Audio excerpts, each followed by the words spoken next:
Hello everyone, welcome back to Nayanshree classes and this is Nayanshree. आशा करती हूँ कि आप सभी लोग अपने घरों में बिल्कुल सुरक्षित होंगे। आज के इस लेक्चर में हम वेब ब्राउज़र के बारे में डिस्कशन करने वाले हैं। आपके मन में जितनी भी वेब ब्राउज़र से संबंधित डाउट्स आते हैं कि वेब ब्राउज़र होता क्या है, किस तरीके से ये वर्क करता है, कौन कौन से वेब ब्राउज़र हमारे होते हैं, पहला वेब ब्राउज़र कौन सा है, कब आया, ये सारी चीज़ें आज आपको इस लेक्चर में क्लियर हो जाएंगी। सो इस लेक्चर को आप बस ध्यान से सुनिएगा तो सारी चीज़ें आपको अपने आप समझ में आ जाएंगी। सबसे पहले मैं बात करूं वेब ब्राउज़र की कि वेब ब्राउज़र होता क्या है। आप वेब ब्राउज़र को उसके नाम से भी समझ सकते हैं। कैसे? ये जो आपका वेब ब्राउज़र है, इसमें जो ये वेब है, इसका मतलब होता है आपका जाल। क्या होता है इसका मतलब? जाल। जाल का मतलब कंप्यूटर की भाषा में अगर हम कहें तो इसका मतलब होता है आपका इंटरनेट। इंटरनेट। अब यहाँ पर जो ये ब्राउज़र आपको दिख रहा है, इसका मतलब होता है आपका ढूंढना। क्या? ढूंढना।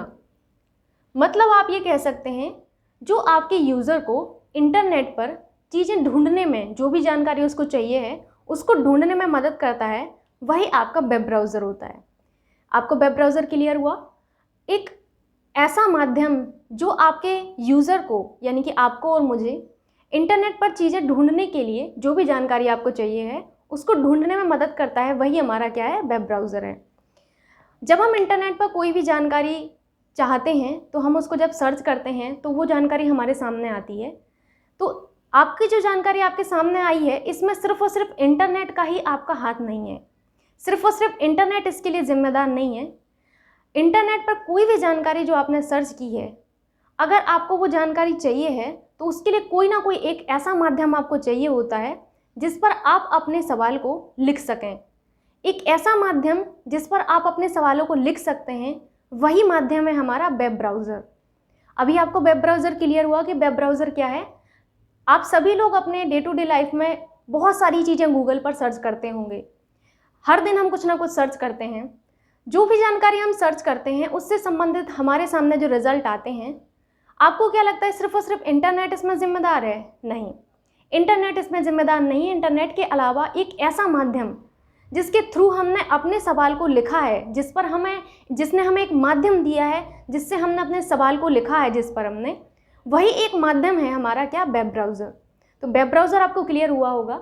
जब भी हमें इंटरनेट को यूज़ करना होता है तो पहला सॉफ्टवेयर जो हम यूज़ करते हैं वो हमारा वेब ब्राउज़र ही होता है। यानी कि इंटरनेट को यूज़ करने के लिए जो पहला हमारा सॉफ्टवेयर यूज़ होता है वो हमारा वेब ब्राउज़र होता है। इस चीज़ को आपको याद रखना है, ये आपसे पूछा जाता है। तो वेब ब्राउज़र आपको क्लियर हुआ होगा कि वेब ब्राउज़र क्या है। अब हमारा आता है कि फर्स्ट वेब ब्राउज़र हमारा कौन सा था। तो पहला जो वेब ब्राउज़र था वो हमारा वर्ल्ड वाइड वेब था। कौन सा था? वर्ल्ड वाइड वेब था। वर्ल्ड वाइड वेब जो है, इसका बेसिकली आप लोग यहाँ पर ये याद रख सकते हैं कि ये कब आया। तो ये 1990 में आया। दूसरा आता है आपका कि वर्ल्ड वाइड वेब, यानी कि WWW का फुल फॉर्म आपको यहाँ पर याद रखना है, वर्ल्ड वाइड वेब। ठीक, यहाँ पर आपका WWW का फुल फॉर्म आपके लिए इंपॉर्टेंट है, वर्ल्ड वाइड वेब। याद रखिएगा, वर्ल्ड वाइड वेब आपका WWW का फुल फॉर्म होता है और ये हमारा पहला वेब ब्राउज़र माना जाता है। कई जगह आपको पहला जो वेब ब्राउज़र है वो आपको मोज़ेक दिया जाएगा, पर यहाँ पर आपको कंफ्यूज नहीं होना है। ध्यान से समझिएगा, जब कभी भी आपसे फर्स्ट वेब ब्राउज़र की बात की जाए, आंसर विल बी आपका WWW, यानी कि वर्ल्ड वाइड वेब। कब आया? 1990 में आया। अब ये जो वेब ब्राउज़र हैं आपके दो तरीके के होते हैं, मतलब इनके जो प्रकार हैं वो दो प्रकार के होते हैं। फर्स्ट वन होता है आपका text based web browser and second one होता है आपका ग्राफिकल वेब ब्राउज़र। तो अगर आपसे कभी भी ग्राफिकल वेब ब्राउज़र की बात की जाए, यानी कि फर्स्ट ग्राफिकल वेब ब्राउज़र पूछा जाए, तो आपका होगा मोज़ेक, जो कि आपका 1993 में आया। तो यहाँ पर आपको ये चीज़ क्लियर हो गई होगी कि अगर फर्स्ट वेब ब्राउज़र पूछा जाए देन आंसर आपका होगा वर्ल्ड वाइड वेब, जो कि 1990 में आया। और फर्स्ट ग्राफिकल वेब ब्राउज़र पूछा जाए तो आपका आंसर होगा मोज़ेक होगा। क्या होगा? मोज़ेक होगा। याद रखेंगे आप लोग इसको।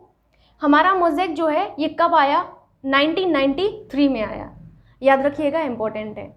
ये जो वर्ल्ड वाइड वेब है इसको बेसिकली अब नेक्सस कहा जाता है। क्या कहा जाता है? नेक्सस कहा जाता है। तो इसको भी आपको याद रखना है कि प्रेजेंट में जो है इसको हम, इसका जो नाम है बाद में बदल के क्या हो गया था? नेक्सस हो गया था। नेक्सस। ठीक, तो इसको याद रखिएगा कि इसका बाद में नाम बदल के नेक्सस कर दिया गया। अब यहाँ पर एक जो लाइन लिखी है, वेब ब्राउज़र या ब्राउज़र एक सॉफ्टवेयर या एप्लीकेशन है जो यूज़र को इंटरनेट यूज़ करने की अनुमति देता है, इसलिए इसे इंटरनेट से कनेक्ट होने वाला पहला सॉफ्टवेयर कहा जाता है। ये चीज़ आप समझ चुके हैं। तो आपको अभी तक इतनी चीज़ें क्लियर हुई कि हमारा वेब ब्राउज़र होता क्या है, पहला वेब ब्राउज़र कौन सा था, फर्स्ट ग्राफिकल हमारा जो वेब ब्राउज़र है वो कौन सा था। अब हम बात करते हैं कुछ जो आपके पॉपुलर वेब ब्राउज़र हैं उनके बारे में। आपसे ये पूछा जाता है कि गूगल के कितने वेब ब्राउज़र हैं, तो याद रखिएगा गूगल के 2 ब्राउज़र हैं। कौन कौन से हैं, एक है क्रोम और दूसरा है आपका क्रोमियम। कौन कौन से हैं गूगल के वेब ब्राउज़र, तो गूगल के जो ब्राउज़र हैं एक है क्रोम और दूसरा है क्रोमियम। वेरी वेरी इंपॉर्टेंट, ये गूगल के हैं। अगर मैं बात करूं एप्पल के जो प्रोडक्ट हैं उनमें कौन सा वेब ब्राउज़र होता है, तो एप्पल के प्रोडक्ट में सफारी आपका वेब ब्राउज़र होता है। मोजिला ये आपको दिख रहा है, मोजिला का जो वेब ब्राउज़र है वो आपका फायरफॉक्स है। कौन सा है, फायरफॉक्स है। अगर मैं बात करूं माइक्रोसॉफ्ट के वेब ब्राउज़र, तो इसके 2 वेब ब्राउज़र हैं, एक है आपका इंटरनेट एक्सप्लोरर एंड एक है आपका एज। ये दोनों वेब ब्राउज़र आपको याद रखने ही हमारे माइक्रोसॉफ्ट के हैं। यानी कि इतनी चीज़ें आपको समझ में आई होंगी कि हमारा जो गूगल के वेब ब्राउज़र है वो 2 हैं, एक है हमारा क्रोम और दूसरा है हमारा क्रोमियम। सबसे ज़्यादा पॉपुलर इनमें से क्रोम है, आप सभी लोग इसी को यूज़ करते हैं, जो कि हमारे गूगल का है। नेक्स्ट है हमारा क्रोमियम। एप्पल के प्रोडक्ट में कौन सा वेब ब्राउज़र होता है, सफारी होता है। मोजिला में मोजिला का कौन सा आपका वेब ब्राउज़र है, तो फायरफॉक्स होता है। माइक्रोसॉफ्ट का इंटरनेट एक्सप्लोरर एंड एज होता है। इतनी चीज़ें आपको क्लियर हुई। अब यहाँ पर आपसे एक चीज़ पूछी जाती कि first open source web browser कौन सा है, तो first open source web browser हमारा फायरफॉक्स है मोजिला का। तो आपको मन में आ रहा होगा कि फिर क्रोम, क्रोमियम और हमारा जो इंटरनेट एक्सप्लोरर है ये भी तो हमारे ओपन सोर्स वेब ब्राउज़र हैं। देखिए ये आपके partially open source web browser हैं, क्योंकि इन पर आपके कुछ सॉफ्टवेयर ऐसे हैं जो पेड होते हैं, तो इनको आप fully open source web browser नहीं कह सकते हैं, लेकिन fully open source web browser हमारा फायरफॉक्स है और ये फर्स्ट ओपन सोर्स आपका वेब ब्राउज़र है। इस चीज़ को आपको याद रखना है, मैं यहाँ पर लिख देती हूँ, first open source web browser.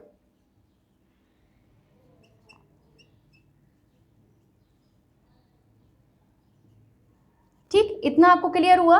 Firefox हमारा first open source web browser है। हालांकि गूगल का क्रोम और क्रोमियम और आपके माइक्रोसॉफ्ट का इंटरनेट एक्सप्लोरर भी हमारे बेसिकली ये भी आपके ओपन सोर्स वेब ब्राउज़र के कैटेगरी में आते हैं, लेकिन इन पर कुछ आपके ऐसे सॉफ्टवेयर हैं जो कि आपके पेड होते हैं, जिस वजह से ये आपके fully open source web browser की कैटेगरी में नहीं रखे जाएंगे। लेकिन आपका फायरफॉक्स आपका fully open source web browser है और जो कि आपका पहला ओपन सोर्स वेब ब्राउज़र था।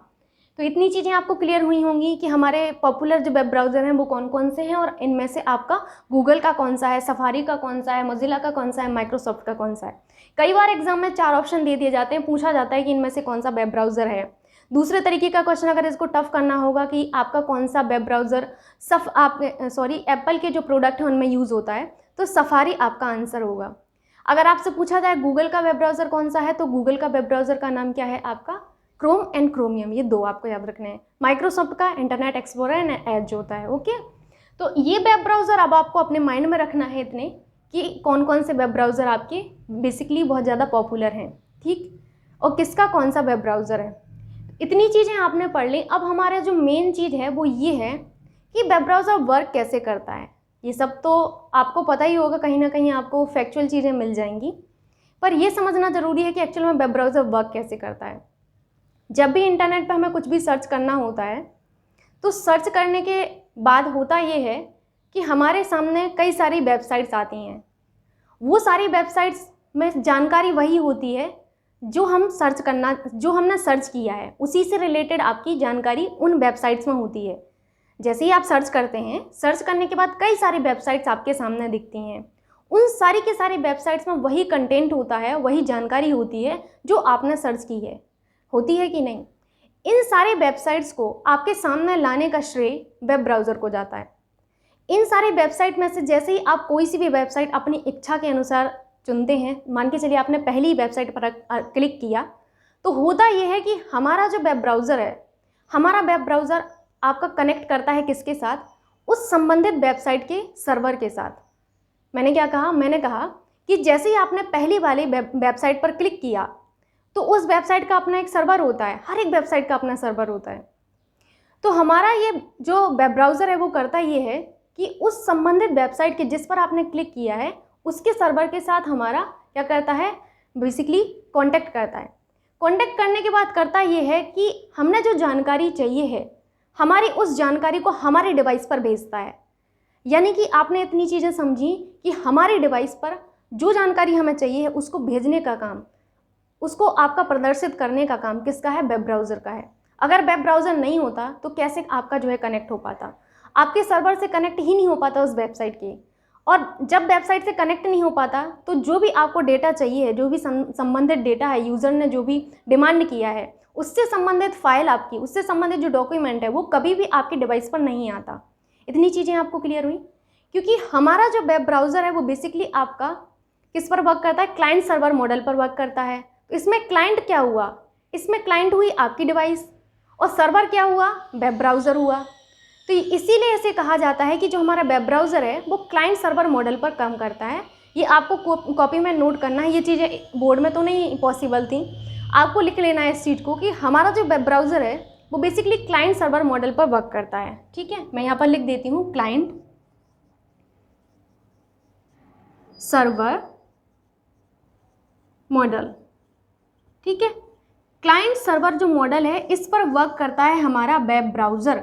ओके, ये चीज़ आपको माइंड में रखनी है। किस तरीके से वर्क किया, इतनी चीज़ें आपको समझ में आ गई होंगी। जैसे ही रिक्वेस्टेड डेटा आपके सामने आया, उस डेटा को आपने जब देखा तो वो आपको आपकी लैंग्वेज में दिखा, लेकिन ऐसा नहीं होता है, वो होता है कंप्यूटर की लैंग्वेज में। कंप्यूटर की लैंग्वेज इसमें होती है HTML। HTML को आप नहीं पढ़ सकते। अब यहाँ पर एक और ये प्रॉब्लम क्रिएट हो गई कि HTML क्या है। HTML को बेसिकली आप इस तरीके से समझ सकते हैं कि HTML एक लैंग्वेज है जिसको आप और हम तो नहीं समझ सकते हैं, लेकिन वेब ब्राउज़र ने इसकी सारी जिम्मेदारी ले ली। वेब ब्राउज़र कहता है कि मैं इस लैंग्वेज को समझ सकता हूँ। तो वेब ब्राउज़र करता क्या है कि जो भी आपका डेटा है, जो भी डेटा आपका HTML में आपका आया है, उस डेटा को यूज़र की लैंग्वेज में आपका ट्रांसलेट करना बेसिकली काम किसका होता है, आपका वेब ब्राउज़र का होता है। क्यों? क्योंकि आपको HTML नहीं आती और यूज़र ने रिक्वेस्ट किया है जो डेटा वो यूज़र की लैंग्वेज में होगा, वो यूज़र को ही समझ में आ सकता है और यूज़र को HTML नहीं आती है। तो यहाँ पर हमारा काम करता है वेब ब्राउज़र, क्योंकि जो भी डेटा आया है वो कंप्यूटर के लैंग्वेज में था, तो उस कंप्यूटर की लैंग्वेज को यानी कि HTML को ट्रांसलेट करने का काम वेब ब्राउज़र करता है। आज हम जो भी अपना चीज़ें अपने फ़ोन में देख पा रहे हैं, जो भी हमारा इंटरनेट का डेटा है उसको अगर हम देख पा रहे हैं या उसके हम कंटेंट को देख पा रहे हैं, तो उसका रीज़न सिर्फ और सिर्फ हमारा वेब ब्राउज़र है। इंटरनेट पर जितनी भी तरीके का डेटा उपलब्ध है उन सभी डेटा को हमारे फ़ोन तक पहुंचाने का कार्य, हमारे फ़ोन में प्रदर्शित करने का काम हमारे वेब ब्राउज़र का होता है। हमारे फ़ोन में लाने का काम हमारे वेब ब्राउज़र का होता है। अगर वेब ब्राउज़र नहीं होता तो पॉसिबल ही नहीं था कि उस डेटा को, उस कंटेंट को आप पढ़ सकें। तो आप अपने फ़ोन में जितना भी कंटेंट देख पा रहे हैं उसका श्रेय सारा आपका वेब ब्राउज़र को जाता है, क्योंकि वेब ब्राउज़र के ही थ्रू हम उस कंटेंट को देख पा रहे हैं। ठीक, इतनी चीज़ें आप लोगों को क्लियर हुई होंगी कि web browser actually client server model पर काम करता है। कैसे वर्क करता है मैं फिर से इसको समझा देती हूँ। जैसे ही आपने सर्च किया, सर्च करने के बाद बहुत सारी आपको वेबसाइट दिखती हैं, तो आपकी डिवाइस पर जो वेबसाइट आई हैं ना, उनको भेजने का श्रेय वेब ब्राउज़र को जाता है। जैसे ही आपने पहली वाली वेबसाइट पर या दूसरी वाली पर या तीसरी वाली पर, जिस पर भी आप क्लिक करना चाहें उस पर आपने क्लिक किया, क्लिक करने के बाद होता यह है कि उस वेबसाइट का एक सर्वर होता है। तो हमारे वेब ब्राउज़र करते क्या है, हमारे वेब ब्राउज़र उस वेबसाइट के, उस संबंधित वेबसाइट के जिस पर आपने क्लिक किया है, उस वेबसाइट के सर्वर से क्या करता है, कॉन्टैक्ट करता है। कॉन्टैक्ट करने के बाद करता क्या है, बेसिकली उसका काम ये होता है कि जो भी हमने, यूज़र ने डेटा को रिक्वेस्ट किया है उससे संबंधित फाइल को हमारे लैपटॉप में भेजने का काम, हमारे सिस्टम में भेजने का काम, हमारे स्क्रीन पर भेजने का काम, हमारे डिवाइस पर भेजने का काम किसने किया, हमारे वेब ब्राउज़र ने किया है। अब प्रॉब्लम ये आ जाती है कि जो भी आपका कंटेंट होता है वो कंटेंट हमारी लैंग्वेज में नहीं होता है, वो कंटेंट बेसिकली कंप्यूटर की लैंग्वेज में होता है, जो कि आपकी HTML होती है। ठीक है, HTML यानी कि हाइपर टेक्स्ट मार्कअप लैंग्वेज, ये सब आगे पढ़ेंगे आप। ठीक, तो HTML हमें तो समझ में नहीं आती है, मतलब यूज़र को समझ में नहीं आती है, तो इसकी जिम्मेदारी हमारा वेब ब्राउज़र ले लेता है कि हमें HTML आती है। तो वो करता ये है कि जो HTML है, यानी कि जो कंप्यूटर की लैंग्वेज है HTML, उस लैंग्वेज को यूज़र की रिक्वेस्टेड आपकी जो भी आपका डेटा है उसमें ट्रांसलेट करने का काम कौन करता है? हमारा वेब ब्राउज़र करता है।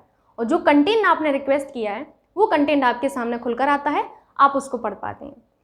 इंटरनेट पर जितने भी तरीके का डेटा उपलब्ध है, चाहे वो कुछ भी हो, म्यूज़िक हो, कोई फाइल हो, कुछ भी हो, हर तरीके का डेटा अगर आप देख पा रहे हैं तो उसका श्रेय आपके वेब ब्राउज़र को जाता है। ठीक है, हर तरीके का डेटा अगर आप रीड कर पा रहे हैं तो उसका श्रेय आपके वेब ब्राउज़र को जाता है। सो आई होप आपको वेब ब्राउज़र समझ में आया होगा कि एक्चुअल में वेब ब्राउज़र है क्या। अगर आपको वीडियो अच्छा लगा है, आप लोगों से ज़्यादा तो कुछ मैं बोलती नहीं हूँ, बस इतना ही बोलती हूँ कि एक लाइक कर दिया करें। मिलते हैं नेक्स्ट वीडियो में, तब तक के लिए बाय बाय, जय हिंद।